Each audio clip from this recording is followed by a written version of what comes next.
మీ కిషోర్ చావలేదు, బతికే ఉన్నాడు మీ కళ్ళెదురుగానే.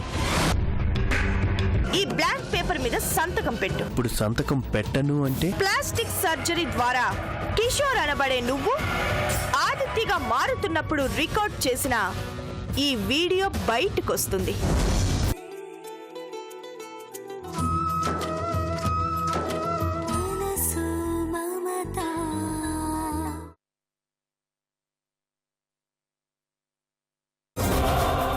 ఇది ఇలాగే ఉండాలి. అగ్రిమెంట్ పూర్తయ్యేదాకా నీ చెయ్యి కింద, నా చెయ్యి పైన. ఓకే? Okay madam.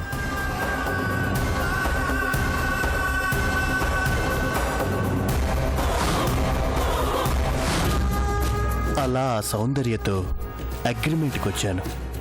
ఆదిత్యగా మారి అద్భుతంగా నటిస్తున్నాను. మరి నువ్వు చచ్చిపోయి ఉండవని ఆ ఇన్స్పెక్టర్ రెడ్డమ్మ డెడ్ బాడీని కూడా చూపించి ఉండదు కదరా. అదంతా ఆ రెడ్డమ్మ, గాయత్రి, కళ్యాణ్, మేనేజర్ కలిసి ఆడిన నాటకం. ఎలాగైనా నా ఉనికిని బయటికి లాగాలని, కిషోర్ని ఎవరో చంపేశారని కట్టుకదల్లారు. నిన్ను కంగారు పెట్టాలని ఇంత కథ నడిపించారు. కానీ నువ్వు అసలు ఆదిత్యవు కాదని అనుమానం వాళ్ళకి ఎందుకు వచ్చుండాదే? నీ కక్కుర్తి వల్లే. ఆ తులసిని లేపించేమని నీకు 10 లక్షలు ఇస్తే ఎవరో పోరంబోక ఎదలను పంపించావు. నన్ను ఫాలో చేస్తున్న ఆ మేనేజర్కి నా మీద అనుమానం వచ్చింది. ఆదిత్యగా ఉన్న నాకు, తులసిని మానభంగం చేసిన కిషోర్కి తండ్రివైన నీకు సంబంధం ఏంటా అని ఆరాలు తీయడం మొదలుపెట్టారు. అందుకే నీ ద్వారా నా గుట్టిని బయట పెట్టాలని పథకం వేశారు. ఆ సంగతి తెలిసే ముందు జాగ్రత్తగా జరిగిందంతా చెప్పి నిన్ను హెచ్చరించడానికే ప్రమాదమని తెలిసిన సరాసరి నేను ఇక్కడికే వచ్చాను. వామ్మో వామ్మో, ఇంత ఉంటే మతే పోతుండదు కదరా. మరి 100 కోట్ల ఆస్తి ఊరికే వస్తుందా? ఆ అర్చన్ని పతనం చేయడం, ఆ ముసలోల్ని పసివాణ్ణి లేపేసి ఆస్తి మొత్తం దోచేయడం, అగ్రిమెంట్ ప్రకారం సౌందర్య చెప్పిన ఈ 2 పనులు చేస్తే ఇక మనకి ఏ దిగులు ఉండదు.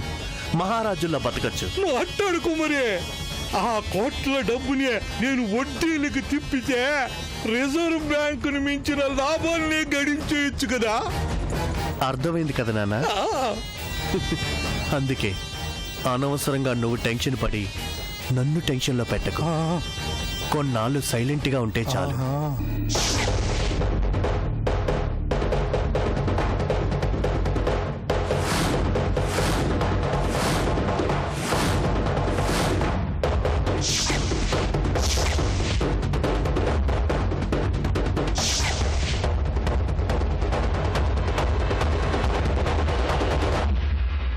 నాన్న, మరి నేను వెళ్ళరానా? జాగ్రత్త, ఊరికంట పడకుండా జాగ్రత్తగా వెళ్ళిరా. అలాగే.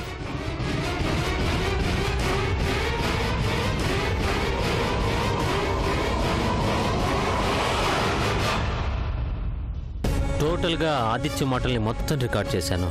ఈ ఒక్క ఆధారం చాలు వాడు ఆదిత్య కాదు కిషోరే నిరూపించడానికి.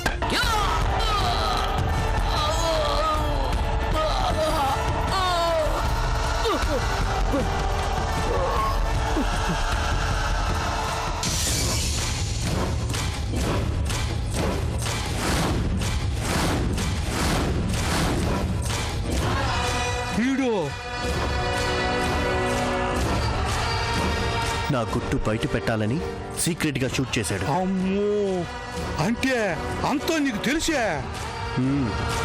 కావాలని వీని చూసి కూడా కంటిన్యూ చేశాను. మాట్లాడుకు మురే. ఒకవేళ వీడు తప్పించుకుని ఉంటే? జరగదు, జరగనివ్వడు ఈ ఆదిత్య. మరి ఇప్పుడు ఏం చేద్దామంట? నాన్న, ఈ కళ్యాణ్ చాలా డేంజరస్ ఫెలో. గాయత్రి కోసం ఏం చేయడానికైనా సిద్ధపడే రకం. అందుకే వీణ్ణి సైలెంట్గా సఫా చెయ్యాలి. అడల్ చావకు, ఇప్పుడే కాదు, అవసరం వచ్చినప్పుడు. మరి అప్పుడు దాకా వీడిక్కడే ఉంటాడు బందీగా. అలాగే వీడి కారును కూడా మన గ్యారేజ్లో పెట్టించు. పట్టు.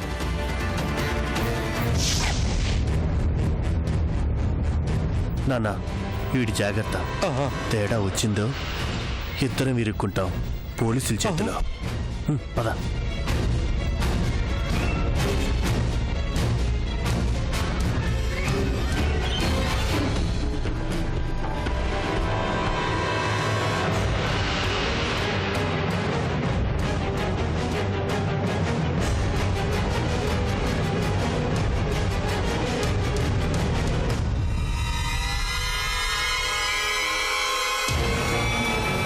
జాగ్రత్త.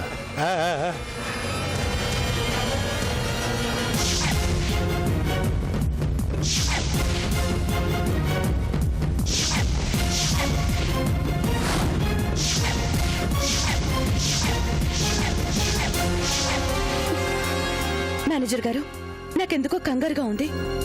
ఎన్నిసార్లు ట్రై చేసినా కళ్యాణ్ ఫోన్ నో రెస్పాన్స్ అని వస్తోంది. అవునమ్మా, నాకు అదే అర్థం కావడం లేదు. ఒకవేళ కళ్యాణ్కి గానీ ఏదైనా ప్రమాదం. లేదు మేనేజర్ గారు, అలా జరగడానికి వీల్లేదు. ఆ ఊహని కూడా నేను భరించలేను. నాకు తెలుసమ్మా, కానీ ఎప్పుడూ ఇలా జరగలేదు. రింగుటోన్ వినిపించగానే ఫోన్ తీసే అలవాటున్న కళ్యాణ్ మనం ఎన్నిసార్లు ట్రై చేసినా రెస్పాండ్ అవ్వలేదంటే ఏదో జరిగింది. ఖచ్చితంగా ఏదో జరిగి ఉంటుంది. ఆదిత్యని ఫాలో చేస్తూ వెళ్ళమని, ఎలాగైనా ఆ కిషోర్ ఆచూకిని తెలుసుకోమని కళ్యాణ్కి నేనే చెప్పాను. కానీ ఆదిత్య రామ్దాస్ ఇంటికి వెళ్ళడం, ఆదిత్యనే ఫాలో చేస్తూ వెళ్ళిన కళ్యాణ్ మళ్ళీ ఫోన్ చేయకపోవడం, మనం ఎన్నిసార్లు ఫోన్ చేసినా రెస్పాండ్ కాకపోవడం ఆలోచిస్తుంటే ఆ రామ్దాస్ ఇంటి దగ్గరే ఏదో జరిగింది. సందేహమే లేదు, కళ్యాణ్ ఏదో ప్రమాదంలో చిక్కుకున్నాడమ్మా. No no no.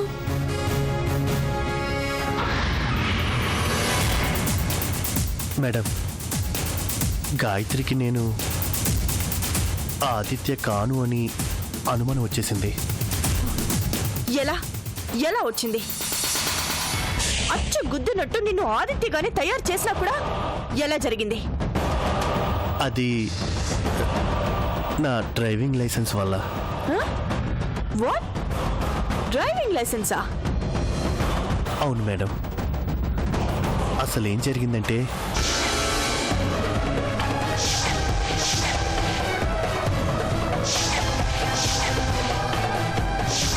అంతే మేడం, ఆ గాయత్రి కాదు అర్చన ఒక్క డ్రైవింగ్ లైసెన్స్ ఆధారంగా మొత్తం కూపీ లాగింది. చివరికి నేనే చచ్చిపోయినట్టు గొప్ప నాటకం ఆడించింది. రెడ్ హ్యాండెడ్గా నన్ను పట్టుకోవాలని సూపర్ ప్లాన్ వేసింది. Great, really great. Shut up! అది దాని గొప్పతనం కాదు, నీ చాతగానితనం. ఆఖరి క్షణంలో కళ్యాణ్ దొరికిపోయాడు కాబట్టి బతికిపోయాం. ఆ వీడియో గాయత్రి చేతుల్లో పడితే ఈ పాటుకి ఇద్దరం జైల్లో ఉండేవాళ్ళం. మేడం, కిషోర్, నేను ఆదిత్యగా మార్చిన రోజే చెప్పాను, నీ గతానికి సంబంధించిన ఒక్క ఆధారం కూడా నీ దగ్గర ఉండటానికి వీల్లేదు అని. కానీ ఆదిత్యగా మారే కూడా నువ్వు కిషోర్గా ఉన్నప్పటి డ్రైవింగ్ లైసెన్స్ ని నీతో పాటు ఉంచుకున్నావంటే ఏంటర్థం? సారీ మేడం, అది ఇంత దూరం తెస్తుందనుకోలేదు. అనుకోవాలి. నువ్వు వేసే ప్రతి అడుగుని ఆచి తూచి వెయ్యాలి. అనుక్షణం నువ్వు అప్రమత్తంగానే ఉండాలి అని చెప్పానా లేదా? మాట్లాడవే. No problem madam. ఏం చేస్తుంది? నేను అసలు ఆదిత్యని కాదు అనే సంగతి అర్చనకి తెలిసినా నష్టం లేదు. ఉంది, చాలా నష్టం ఉంది. ఏంటి మేడం ఆ నష్టం? నేను కిషోర్ని అని తెలిస్తేనే కదా నష్టం. ఆపో, అక్కడితో ఆపు. నువ్వు కిషోర్వి అని తెలియకపోయినా ఆదిత్యవి కాదు అని తెలిస్తే చాలు. గాయత్రి రూపంలో ఉన్న అర్చన జాగ్రత్త పడుతుంది. నీ నీడ కూడా తనని తాకనంత జాగ్రత్తగా ఉంటుంది. రాత్రి పగళ్ళు నీ మీద నిఘా పెడుతుంది. నువ్వు ఎవరివో తెలుసుకోవాలని అన్ని రకాల ప్రయత్నాలు చేస్తూనే ఉంటుంది. అప్పుడేం చేస్తావు? మన ఒప్పందం ప్రకారం ఆదిత్యగా అర్చనని ఎలా లొంగ తీసుకుంటావు? దాని భర్తకి శాశ్వతంగా ఎలా దూరం చేస్తావు? ఏ మాట్లాడవే. సారీ మేడం, నేను అనుకోలేదు. నువ్వు చేసిన ఒక్క చిన్న పొరపాటు నీ ఉనికిని బయట పెడుతుందని అనుకోలేదు, అంతేనా? కిషోర్, ఈ ప్రపంచంలో ప్రతి నేరస్తుడు పోలీసులకి ఎలా పట్టుబడతాడో తెలుసా? నిర్లక్ష్యం వల్ల. ఇక నాకు ఏమీ కాదు అనే మితిమీరిన ధైర్యం వల్ల. పోలీసుల్నే బురిడి కొట్టించాను కదా అనే పొగరు వల్ల. లేదు మేడం, అలాంటిదేం లేదు. లేకపోతే ఏంటిది? ఆదిత్యగా మారిపోయాక కూడా ఇంకా నీకు ఆ డ్రైవింగ్ లైసెన్స్ తో అవసరం ఏంటి అని అడుగుతున్నాను. అంటే మేడం అది సాక్ష్యం. ఏ నాటికైనా అవసరం పడితే నేనే కిషోర్ని అని నిరూపించుకునేందుకు నీ దగ్గర ఉన్న ఒకే ఒక్క సాక్ష్యం. అవునా? కిషోర్, నేరస్తుడు చేసే ఒకే ఒక్క తప్పే చట్టం ముందు దోషిగా నిలబెడుతుంది. తిరుగులేని సాక్ష్యంగా తన మెడకి చుట్టుకొని ఉరితాడుగా మారుతుంది. ఇప్పుడు నన్నేం చేయమంటారు మేడం? చెప్పను. అగ్రిమెంట్ ప్రకారం ఆదిత్యగా అర్చనని పతనం చేయడం నీ డ్యూటీ. నీ డ్యూటీని ఎలా చేస్తావో, ఒక భర్తగా గాయత్రిని ఎలా లొంగ తీసుకుంటావో నీ ఇష్టం.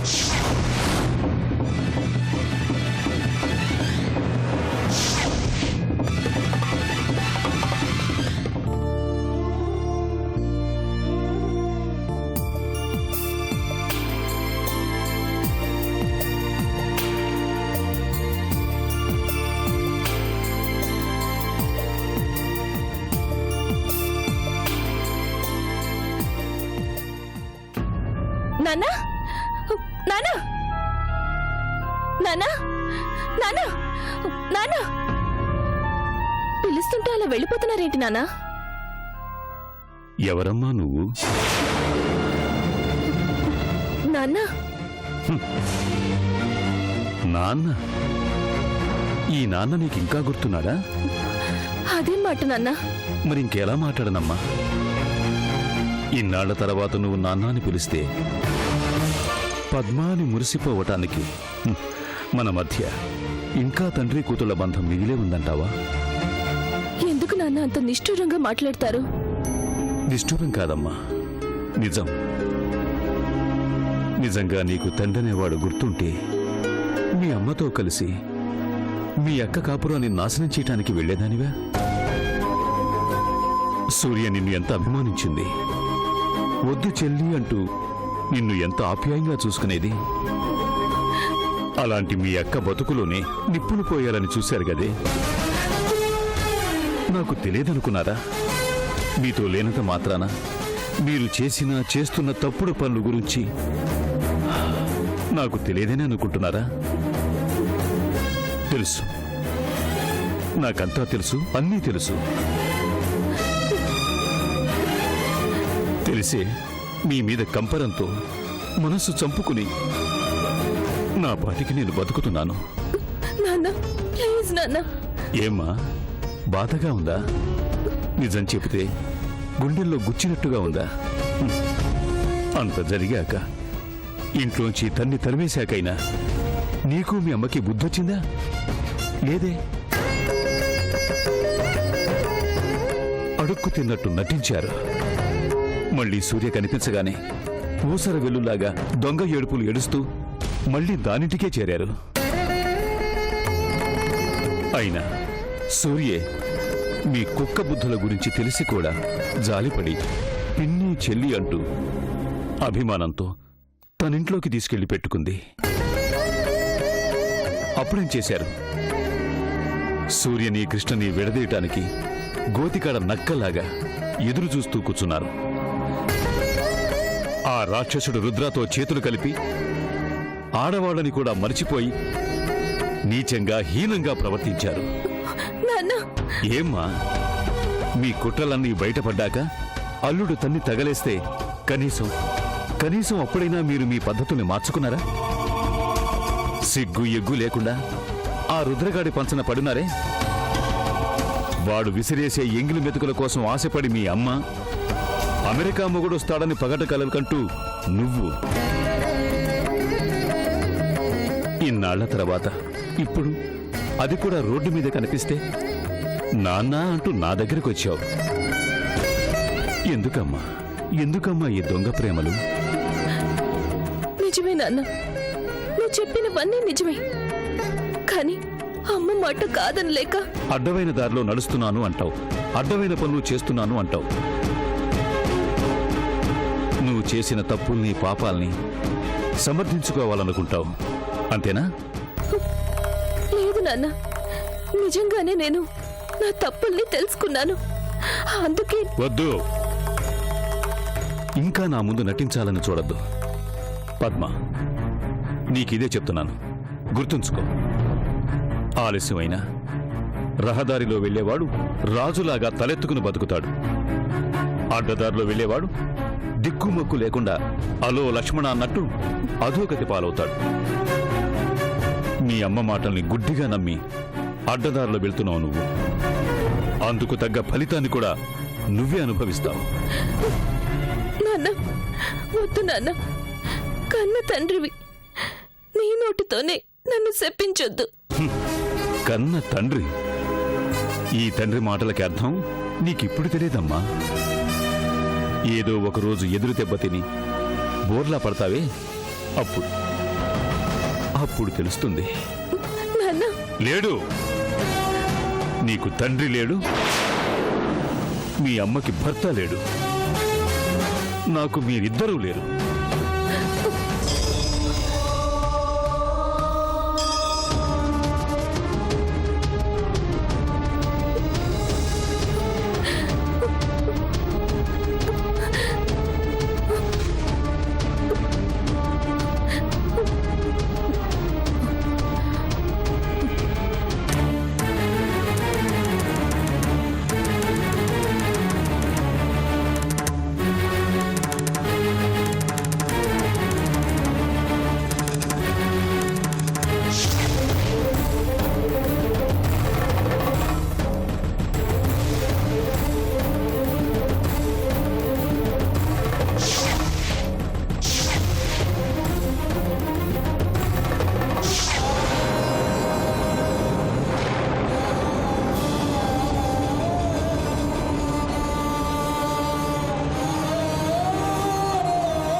మాటలు విని అన్ని తప్పులే చేశాను, పాపాలే చేశాను.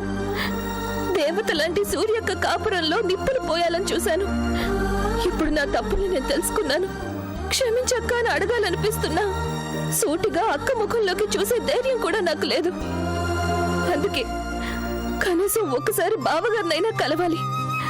చేతులు జోడించి కన్నీళ్లతో నన్ను క్షమించండి ప్లీజ్ అని ప్రాధేయపడాలి. అప్పుడే నేను చేసిన పాపాలన్నిటికీ నిష్కృతి.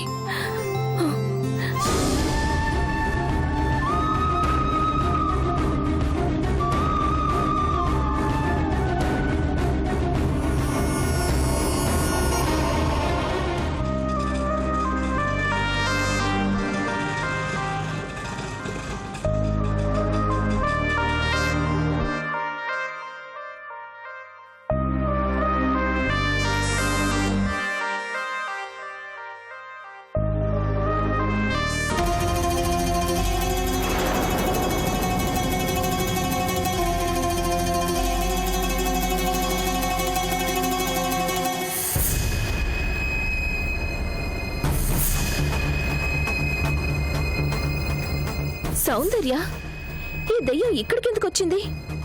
సరాసరి బావ ఆఫీస్లోకి వెళ్తోంది.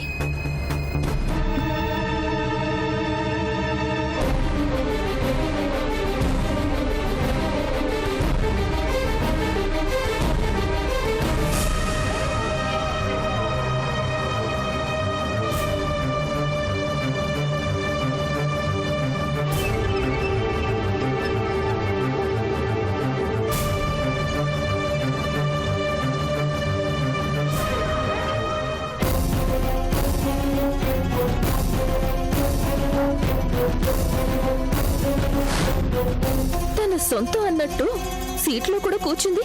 అంటే సౌందర్య బావ ఆఫీస్లో పనిచేస్తోందా? ఆశ్చర్యంగా ఉంది.